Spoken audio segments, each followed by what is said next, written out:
پھر فرمایا وَإِذْ أَخَذْنَا مِيثَاقَكُمْ وَرَفَعْنَا فَوْقَكُمُ الطُّورَ خُذُوا مَا آتَيْنَاكُمْ بِقُوَّةٍ وَاذْكُرُوا مَا فِيهِ لَعَلَّكُمْ تَتَّقُونَ، اور جب ہم نے تم سے پختہ عہد لیا اور طور پہاڑ کو تمہارے اوپر اٹھایا اور حکم دیا کہ مضبوطی سے پکڑ لو اس کو جو ہم نے تمہیں دیا ہے قوت کے ساتھ، اور جو اس میں لکھا ہے اسے یاد رکھو تاکہ تم بچ جاؤ۔ یہاں پر اللہ سبحانہ تعالی میثاق کا ذکر کر رہے ہیں۔ میثاق کہتے ہیں بھاری اور تاکیدی عہد، وثاق سے ہے۔ وثاق ایسی رسی کو کہتے ہیں جس کے ساتھ قیدی کو باندھا جاتا ہے۔ اور طور سے مراد مشہور پہاڑ ہے۔ ویسے طور ہر پہاڑ کو بھی کہا جاتا ہے جس پر سبزہ اگتا ہو، تو یہاں ایک مخصوص پہاڑ کی طرف اشارہ ہے۔ وہ یہ تھا کہ اس کو اکھاڑ کر بنی اسرائیل کے اوپر معلق کر دیا گیا تھا اور کہا گیا تھا کہ جو ہم نے تمہیں دیا ہے، یعنی تورات وغیرہ جو موسیٰ علیہ السلام لے کر آئے ہیں، اس کو مضبوطی سے پکڑ لو۔ اور مضبوطی سے پکڑنے کا مطلب کیا ہے کہ اس کو اپنی زندگی کا حصہ بناؤ، اس سے غافل نہ ہو۔ وَاذْكُرُوا مَا فِيهِ، اور جو کچھ اس میں ہے اس سب کو یاد کرو اور اس پر عمل بھی کرو۔ وَاذْكُرُوا، ذکر جیسے آتا ہے وَلَقَدْ يَسَّرْنَا الْقُرْآنَ لِلذِّكْرِ فَهَلْ مِن مُدَّكِرٍ، ہم نے قرآن کو نصیحت کے لیے آسان کر دیا ہے، تو کیا ہے کوئی جو اس سے نصیحت حاصل کرے؟ تو للذکر، ذکر کا مطلب ہے یاد دہانی۔ قرآن یاد دہانی کراتا ہے، اور یاد دہانی کس چیز کی کرائی جاتی ہے؟ جس کو انسان بھول جاتا ہے۔ ہم بھولنے والے لوگ ہیں۔ ہم نے رمضان میں سارا قرآن پڑھا، لیکن بہت سی باتیں پڑھ کر پھر بھول گئے۔ اب دوبارہ پڑھ رہے ہیں، دوبارہ پھر یاد آ رہا ہے، کچھ عرصے کے بعد پھر ذہن سے چیزیں اتر جائیں گی۔ اس لیے قرآن ایسی کتاب ہے جو بہت زیادہ پڑھی جاتی ہے، یعنی بار بار اس کو پڑھتے رہنا چاہیے۔ اور قرآن کو قرآن کہا بھی اس لیے جاتا ہے کیونکہ اس کو سب سے زیادہ پڑھا جاتا ہے فولان کے وزن پر۔ ثم تولیتم من بعد ذلک فلولا فضل اللہ علیکم ورحمتہ لکنتم من الخاسرین، پھر اس عہد کے بعد تم پھر گئے، پس اگر تم پر اللہ کا فضل اور اس کی رحمت نہ ہوتی تو تم ضرور خسارہ پانے والوں میں سے ہو جاتے۔ ثم تولیتم، یعنی پھر تم نے روگردانی کی اور اللہ سبحانہ تعالیٰ کی اطاعت سے پیٹ پھیر کر چلے گئے۔ یعنی تم نے وعدہ کیا، جب پہاڑ سر پہ تھا تو وعدہ کر لیا، سجدے میں گر گئے کہ اللہ معاف کر دے، اب تو ہم آج کے بعد بالکل اس کتاب کو نہیں چھوڑیں گے۔ لیکن پھر کیا ہوا؟ ہمارا حال بھی تو یہ ہوتا ہے نا، جب کوئی مصیبت آتی ہے تو ہم نمازیں بھی شروع کر دیتے ہیں، ہم اور بھی بہت کچھ کرنے لگتے ہیں اور اللہ سے معافیاں مانگتے ہیں کہ اب ہم دوبارہ یہ غلط کام نہیں کریں گے جس کی وجہ سے پکڑ آئی ہے۔ لیکن پھر جب وہ حالات اچھے ہوتے ہیں پھر بھول جاتے ہیں۔ فرمایا کہ اگر اللہ کا فضل اور اس کی رحمت تم پر نہ ہوتی تو پھر تم بھی خسارہ پاتے، یعنی دنیا اور آخرت دونوں میں۔ وَلَقَدْ عَلِمْتُمُ الَّذِينَ اعْتَدَوْا مِنْكُمْ فِي السَّبْتِ فَقُلْنَا لَهُمْ كُونُوا قِرَدَةً خَاسِئِينَ، اور یقیناً جان لیا تم نے ان لوگوں کو جنہوں نے تم میں سے ہفتے کے دن زیادتی کی تھی، تو ہم نے ان سے کہا کہ تم بندر ہو جاؤ، ذلیل ہونے والے۔ ہفتے کا دن بنی اسرائیل کے لیے ایک سیکرڈ دن تھا، ایک مقدس دن تھا، چھٹی کا دن تھا، اور اس دن ان کو کسی بھی قسم کے کام سے منع کیا گیا تھا۔ لیکن اللہ تعالیٰ نے ان کی آزمائش کی کہ بھلا یہ اللہ کے حکم پر عمل کرتے ہیں یا نہیں، کیونکہ ان کے لیے کام کاج حرام کیا گیا تھا، شکار بھی حرام کیا گیا تھا، اور کہا گیا تھا کہ اس دن صرف عبادت کرنی ہے۔ ہمیں تو جمعے کا دن دیا گیا اور اس میں عبادت بھی ہے اور کام بھی ہے کہ جب جمعہ پڑھ لو تو نکل جاؤ، زمین میں پھیل جاؤ اور اپنا رزق تلاش کرو۔ ہوا یہ کہ اللہ تعالیٰ نے ایک ایسی بستی کو جو سمندر کے کنارے تھی، جن کا کام مچھلیاں پکڑنا تھا، تو ان کو روک دیا کہ ہفتے کے دن مچھلیاں نہیں پکڑنا۔ اور ہوتا یہ تھا کہ مچھلیاں بھی ہفتے ہی کے دن زیادہ اوپر اچھل کر نظر آتی، جو ہی ہفتہ چلا جاتا مچھلیاں بھی نیچے چلی جاتی۔ تو انہوں نے کیا کیا، ایک ہیلا کیا، چال چلی کہ جمعہ کے دن جال بچھا دیتے، ہفتے کے دن جو تیرتی ہوئی مچھلیاں آتی اس میں پھنس جاتی، اور وہ اتوار کے دن اس کو نکال لیتے، اور کیا کہتے کہ ہم نے تو ہفتے کے دن کچھ کیا ہی نہیں۔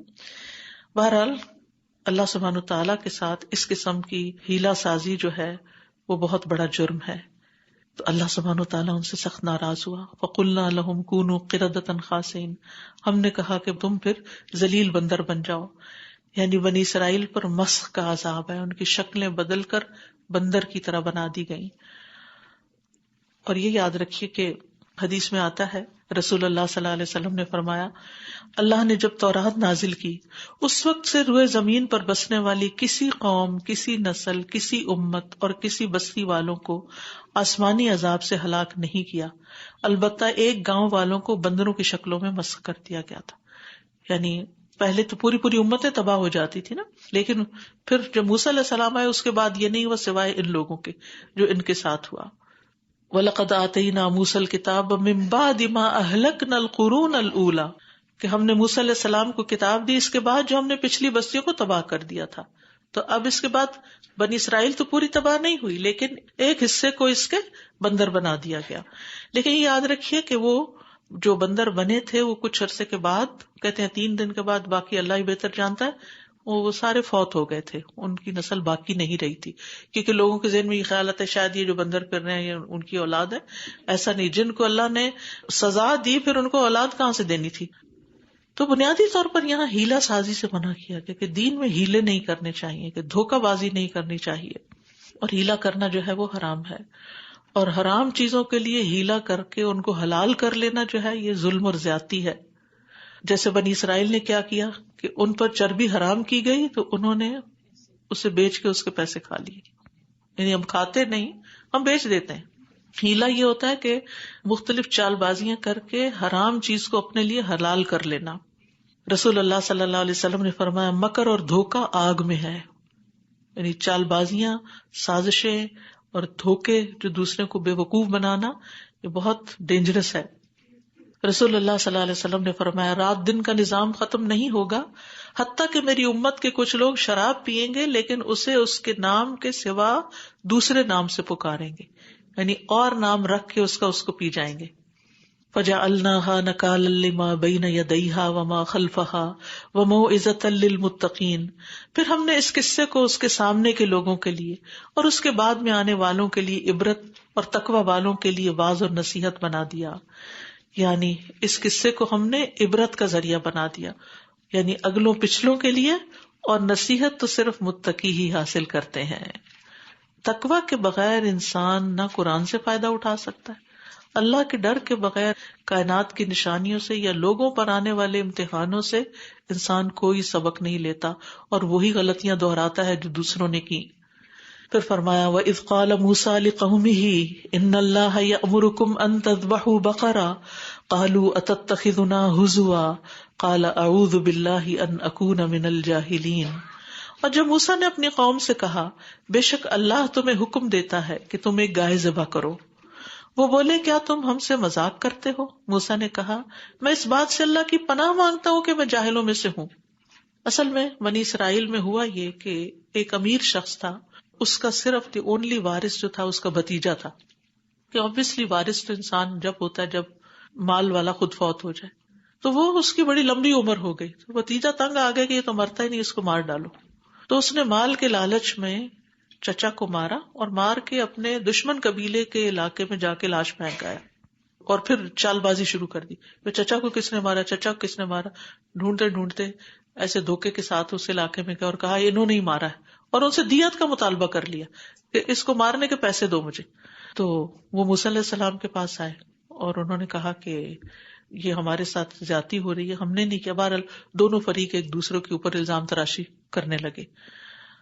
اب اس کا حل اللہ تعالیٰ نے یہ بتایا کہ یہ گائے ذبح کریں اور اس کا ایک ٹکڑا جو ہے وہ اس مقتول کی لاش پہ مارے، اور پھر اس طرح وہ زندہ ہو کے بتائے گا کہ کس نے مارا تاکہ یہ جھگڑا ختم ہو. بہرحال جب موسیٰ علیہ السلام نے اپنی قوم سے کہا کہ اللہ تمہیں حکم دیتا ہے گائے ذبح کرو، تو انہوں نے کہا تم ہم سے مذاق کر رہے ہو، ہمارا مذاق اڑا رہے ہو، ہم گائے ذبح کریں؟ کیونکہ گائے ان کے نزدیک بڑی مقدس تھی. آپ کو معلوم ہے صحرائے سینا میں سامری نے کیا کیا تھا ان کے لیے؟ بچڑا معبود بنا دیا. تو ہم اپنے معبود کو ذبح کریں؟ یہ تو بڑی عجیب بات ہے ان کے نزدیک. اصل میں اللہ تعالیٰ ان کا امتحان بھی لے رہا تھا. تو بہرحال اب ہوا یہ کہ قالوا تتخذنا ہزوا قال اعوذ باللہ ان اکون من الجاہلین. موسیٰ علیہ السلام کا جواب بڑا سخت تھا، کہنے لگے کہ میں اللہ کی پناہ لیتا ہوں اس سے کہ میں جاہلوں والے کام کروں. نبی کسی کا مذاق نہیں اڑایا کرتے.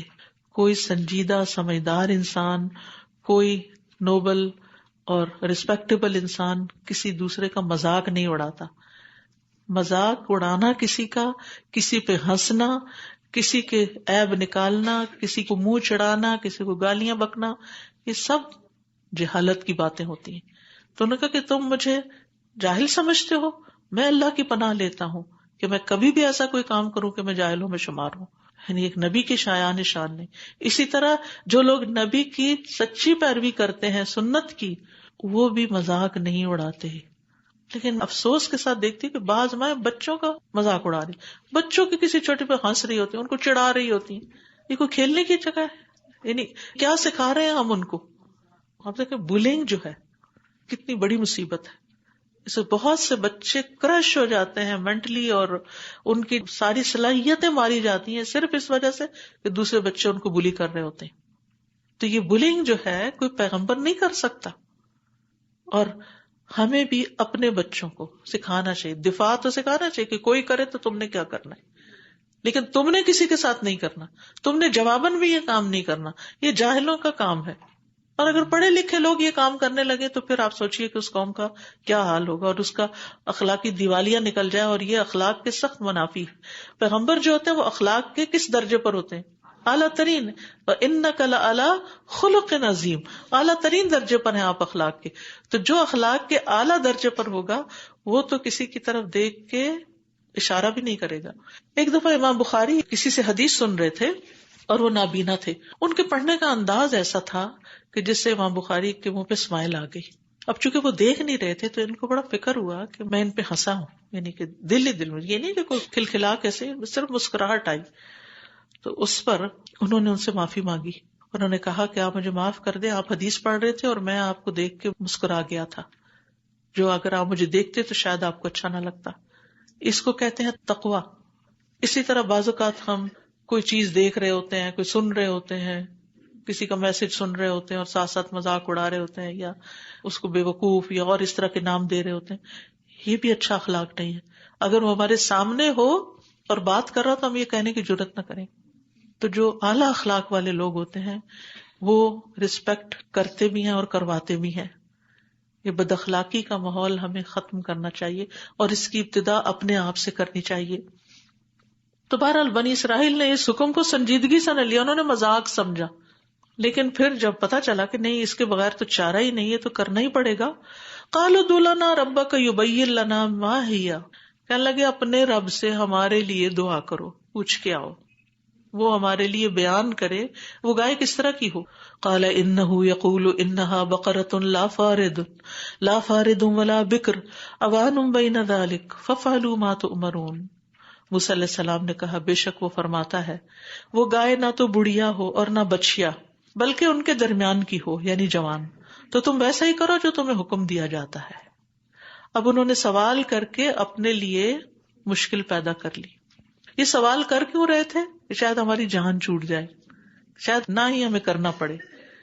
لیکن کہا ہی جاتا ہے، روایات ہیں، اللہ ہی حقیقت جانتا ہے، کہتے کہ اس علاقے میں اس وقت تقریباً 1,00,000 گائیں تھیں، جس میں سے انہیں پھر یہ چننی پڑی کہ اس طرح کی گائے ہو کہ جو جوان ہو. اس پر بھی بس نہیں کی. قالوا ادع لنا ربک یبین لنا ما لونھا، کہنے لگے اپنے رب سے ہمارے لیے دعا کرو کہ وہ ہمیں بیان کرے کہ اس کا رنگ کیسا ہو. کسی بھی طرح کی گائے ذبح کر، گائے گائے ہے، کوئی بھی رنگ ہو. مزید مشکل کھڑی کی اپنے لیے. قال انہ یقول انہا بقرۃ صفراء فاقع لونھا تسر الناظرین. 3 اور شرطیں آ گئی. موسیٰ علیہ السلام نے کہا بے شک وہ فرماتا ہے کہ وہ گائے گہرے زرد رنگ کی ہو، نمبر 1، اس کا رنگ چمکتا ہو، نمبر 2، جو دیکھنے والوں کو خوش کرے، نمبر 3. اور مشکل ہو گئی. سوال کے نتیجے میں معاملہ تنگ ہو گیا. قالوا ادع لنا ربک، اب بھی نہیں تسلی ہوئی، کبھی ابھی کوئی ڈھونڈ لیں اور کام چلائیں. مزید سوال، یبین لنا ما ہی ان البقرہ تشابہ علینا وَإِنَّا إِن شَاءَ اللَّهُ لَمُهْتَدُونَ. انہوں نے کہا تم اپنے رب سے ہمارے لیے دعا کرو. وہی بے رخی والا انداز ہے، تم دعا کرو، اپنے رب سے کرو، ہمارا تو کچھ نہیں لگتا. وہ ہمارے لیے بیان کر دے کہ وہ کس طرح کی ہو. بے شک گائیں ہمیں ایک دوسرے کے مشابہ معلوم ہوتی. یہ جو آپ نے چیزیں بتائی یہ تو کئی ساری گایوں میں ہے، اب ہم ان میں سے کون سی پکڑے. اور اگر اللہ نے چاہا تو بے شک ہم ضرور راہ پانے والے ہیں، کہیں سے ڈھونڈ ہی لیں گے.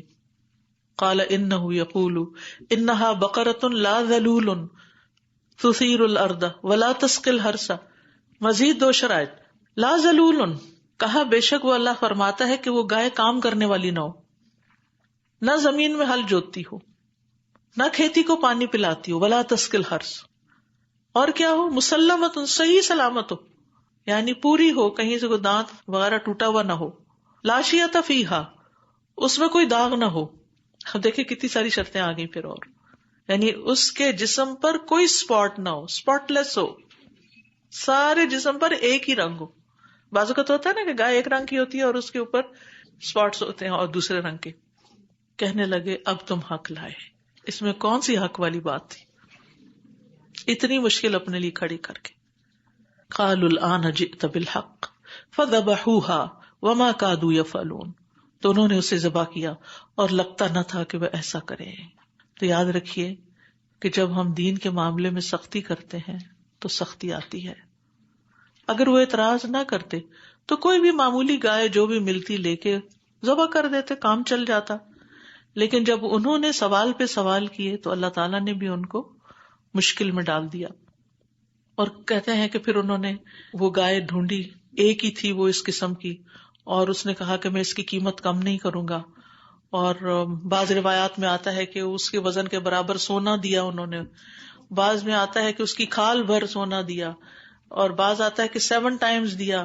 اللہ عالم کتنا دیا، لیکن بہرحال ان کو بڑی بھاری قیمت ادا کرنی پڑی. اور اس طرح انہوں نے گائے لی اور اس کو ذبح کیا. تو یاد رکھیے ہمیں بھی دین میں بہت زیادہ سوال کرنے، مین میں نکالنے، بہت زیادہ تجسس کرنے سے منع کیا گیا. جو حکم ملے اس کو کر لیں. بعض لوگ ہوتے ہیں اچھا یہ فرض ہے، یہ سنت ہے، یہ عورتوں کے لیے، یہ مردوں کے لیے، کیا یہ سب کے لیے؟ یعنی طرح طرح کے سوال. اس چیز سے بچنے کی ضرورت ہے، کیونکہ بہت دفعہ ایسا ہوتا ہے کہ جیسے کوئی مسنون کام ہوتا ہے کہ یہ اگر نہ کریں تو پھر کیا ہوگا، اور کتنی دفعہ کریں. بعض اوقات کوئی پوچھتا نا مجھ سے کہ اچھا بچوں کے لیے کچھ پڑھنے کو بتا دیں، یا کوئی شوہر کے لیے، یا کسی مالی مشکلات، تو میں ان کو دعا بتاتی ہوں یہ پڑھا کریں. تو وہ کہتے ہیں اچھا کتنی دفعہ پڑھیں؟ تو میں کہتی ہوں اچھا کب پڑھیں؟ تو خواہ اپنے لیے پابندیاں لگانا. اب آپ دیکھیے کہ مثلاً جیسے ہم نے پڑھا کل کہ سورۃ الفاتحہ کیا ہے؟ شفا ہے، لازمی شفا دینے والی چیز ہے. اور اس کا نام بھی الشفا ہے. ایک بہت سارے نام ہیں، شاید 36 یا اس سے بھی زیادہ نام ہے سورۃ الفاتحہ کے، جو مختلف کتابوں وغیرہ میں آئے تفسیر کی. تو اس میں سے ایک نام شفا ہے. اب شفا کے لیے سورۃ فاتحہ پڑھیں، دن میں پڑھیں، رات کو پڑھیں، بیٹھ کے پڑھیں، لیٹ کے پڑھیں، 1 دفعہ پڑھیں، 7 دفعہ پڑھیں، 10 دفعہ پڑھیں، 20 دفعہ پڑھیں، جب تک آپ کی تسلی ہوتی ہے آپ پڑھتے رہیں، کثرت سے پڑھیں. کوئی گنتی کر کر کے بھی تھکنے کی ضرورت نہیں کہ ٹینشن میں ہو ابھی اتنے ہو گئے اور اتنے باقی ہیں. پڑھتے رہیں جب تک آپ کا دل بھر جائے. پڑھیں، کریں. جب آپ سمجھے نا کہ ہاں اب لگتا ہے کہ کچھ میں نے کر لیا تو چھوڑ دیں. اگر مصروفیت ہے تو 1 دفعہ ہی پڑھ لیں، لیکن پڑھیں تو صحیح. لیکن جب ہم اس کے ساتھ یہ کہتے ہیں کہ یہ فجر کی سنت اور فرض کے بیچ میں 41 دفعہ پڑھنی، تو فرض تو لیٹ ہو گئے آپ نے تو اول وقت گنوا دیا. مجھے تو سمجھ نہیں آتی کہ 41 دفعہ وہ کس نے کہا کہ ضرور پڑھو، کہ تبھی کام ہوگا. جس چیز کو اللہ اور اس کے رسول نے لازم نہیں کیا اس کو اپنے لیے فرض کے درجے میں نہ لے، بس اس کو کر لے. یعنی نبی صلی اللہ علیہ وسلم کے سامنے ایک واقعہ پیش آیا کہ قبیلے کے سردار کو بچھو نے کاٹا، اور انہوں نے آ کے صحابہ سے پوچھا. تو ایک شخص اٹھا اور اس نے جا کے دم کیا، لعاب لگایا، وہ ٹھیک ہو گیا. تو نبی صلی اللہ علیہ وسلم نے اس کو ایک طرح سے شاباش دی. تو بات یہ ہے کہ قرآن تو سارے شفا ہے، کہیں سے بھی پڑھ سکتے ہیں. آپ جتنا پڑھتے جائیں گے، سنتے جائیں گے، آپ ہیل ہوتے جائیں گے، آپ اچھا فیل کریں گے. کسی بھی مسئلے میں کہیں سے بھی نکال کے پڑھنا شروع کر دیں، جواب آ جائے گا. تجربہ کر کے دیکھ لیں، تجربہ کریں کہ آپ کے کوئی پریشانی لاحق ہے، آپ قرآن مجید کھولتے ہیں اور پڑھنا شروع کر دیتے ہیں، اور وہیں آپ ٹھنڈے ہو جاتے ہیں. یا رب، یہ ہے اس کا جواب، یوں کرنا ہے مجھے. رہنمائی والی کتاب ہے یہ. تو بہرحال رسول اللہ صلی اللہ علیہ وسلم نے فرمایا بے شک دین آسان ہے، اور جو شخص دین میں سختی کرے گا تو دین اس پر غالب آ جائے گا. بس اس لیے سیدھے رہو، یعنی عمل میں پختگی اور درمیانہ روی اختیار کرو، اور قریب رہو اور خوش ہو جاؤ، صبح اور دوپہر کے بعد اور رات کے کچھ حصے میں عبادت سے مدد حاصل کرو۔ اور اسی طرح کثرت سے سوال کرنے کی مذمت کی گئی ہے۔ نبی صلی اللہ علیہ وسلم نے فرمایا، بے شک اللہ تمہارے لیے 3 باتیں پسند نہیں کرتا: بلا وجہ کی گفتگو، فضول باتیں کرنا، مال کو ضائع کرنا، اور بہت زیادہ سوال کرنا۔ کثرت سوال سابقہ قوموں کی ہلاکت کا باعث بنے ہیں۔ نبی صلی اللہ علیہ وسلم نے فرمایا، تم سے پہلے لوگ اپنی کثرت سوال کی وجہ سے ہلاک ہوئے، اور وہ اپنے نبیوں سے اختلاف کرتے تھے۔ بس جب میں تمہیں کسی چیز کا حکم دوں تو حسب استطاعت اسے اپنا لو، اور جب کسی چیز سے روکوں تو رک جاؤ۔ اس کے بعد کیا ہوا؟ وَإِذْ قَتَلْتُمْ نَفْسًا فَادَّارَأْتُمْ فِيهَا وَاللَّهُ مُخْرِجٌ مَا كُنْتُمْ تَكْتُمُونَ۔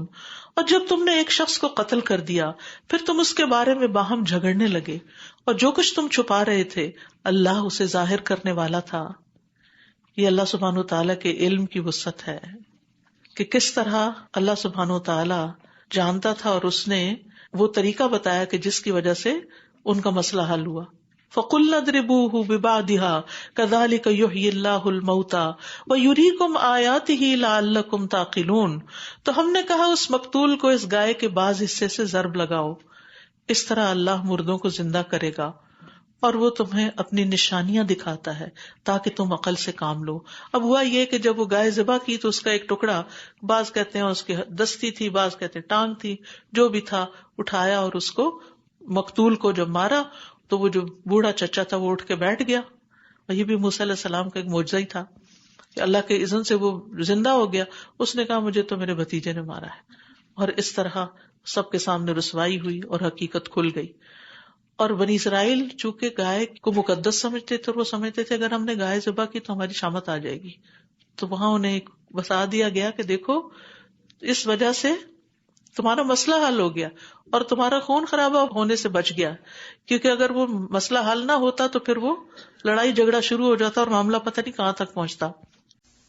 تو ہم آگے چلتے ہیں، سبق نمبر 12، آیت نمبر 63 سے 73 تک، 63 سے لے کر 73 تک۔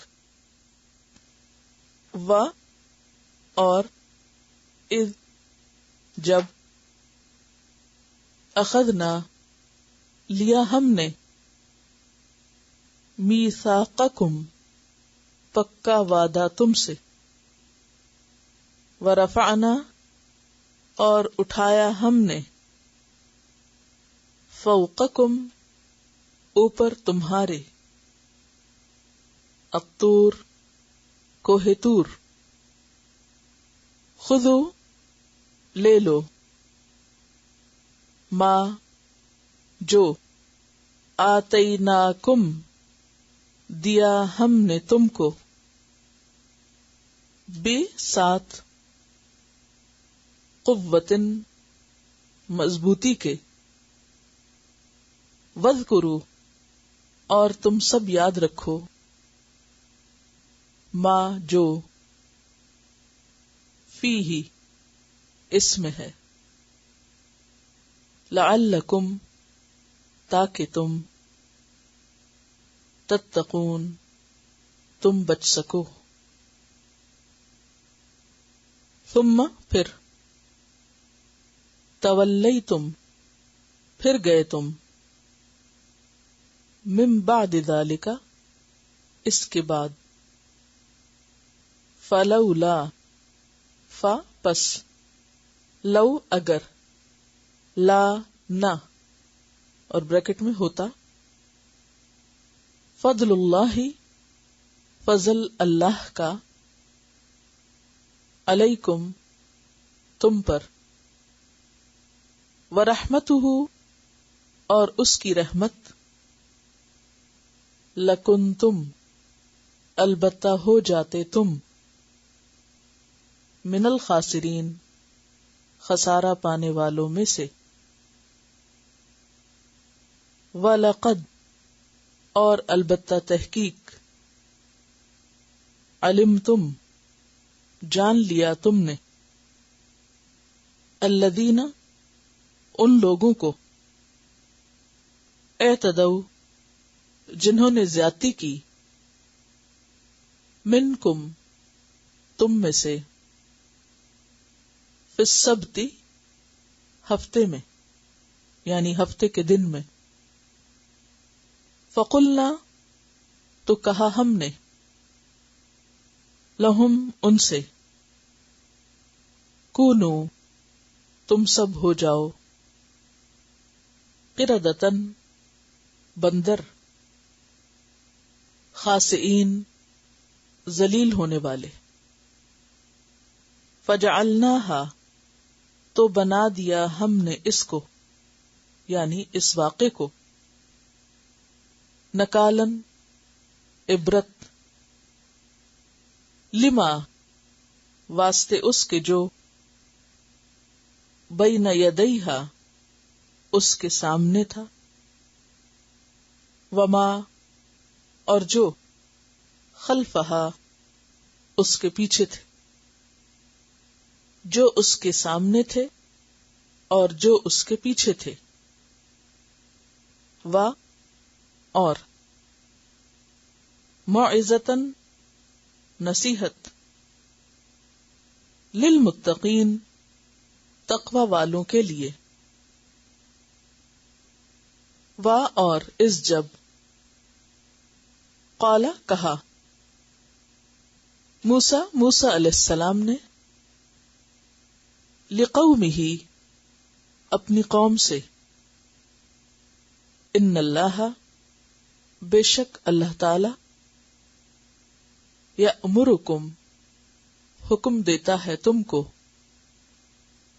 ان یہ کہ، تذبحوا تم سب ذبح کرو، بقرہ ایک گائے، قالو ان سب نے کہا، کیا، تتخذنا تو بناتا ہے ہمارا یا کرتا ہے ہم سے، ہزوا مذاق، قال اس نے کہا، اعوذ میں پناہ چاہتا ہوں، باللہ اللہ کی، ان کہ اکونا میں ہو جاؤں، من الجاہلین جاہلوں میں سے، قالو انہوں نے کہا، ادع لنا دعا کرو ہمارے لیے، ربک اپنے رب سے، یبین وہ بیان کرے، لنا ہمارے لیے، ما کیسی ہے، ہیا وہ، قال اس نے کہا، انہو بے شک وہ، یقول فرماتا ہے، انہا بے شک وہ، بقرۃن ایک گائے ہے، ایک کیوں، نکرہ کی وجہ سے، لا نہیں، فاردن بوڑھی، ولا اور نہ، بکرن چھوٹی عمر کی، اوانن درمیانی ہے، بین ذالک درمیان اس کے، فافعلوا پس تم سب کر لو، ما جو،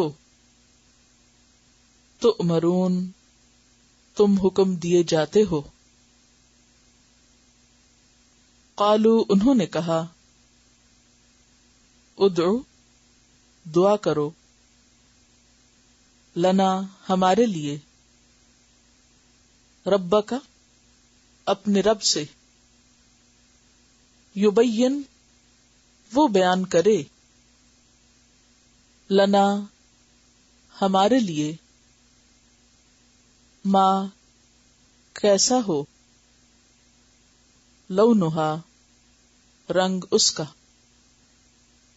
قال اس نے کہا انہو بے شک وہ یقول فرماتا ہے انہا بے شک وہ بقرۃن ایک گائے ہے صفراء زرد رنگ کی